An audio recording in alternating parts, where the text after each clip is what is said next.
Hello, welcome to my video. My name is Idros from Genetic Class 9B.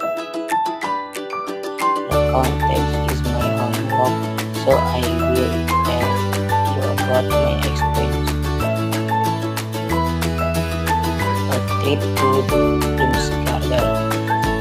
On my elementary school graduation, my friend and I went on a trip to the Bloom's Garden, which was located on Tabanan Valley. I went there by a very big bus. First, I woke up at 5:25 in the morning. Then I took a shower and got ready to leave for the Bloom's Garden. During the trip, I played on my phone and sleep. After a couple hours, we finally arrived at the Bloom's Garden. There, a cloud see many beautiful view. Then we took some photo. After that, my friend and I played together there.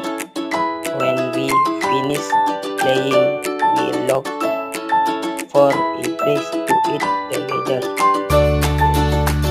Finally, around 4 p.m., we went back to school. That day became a very fun and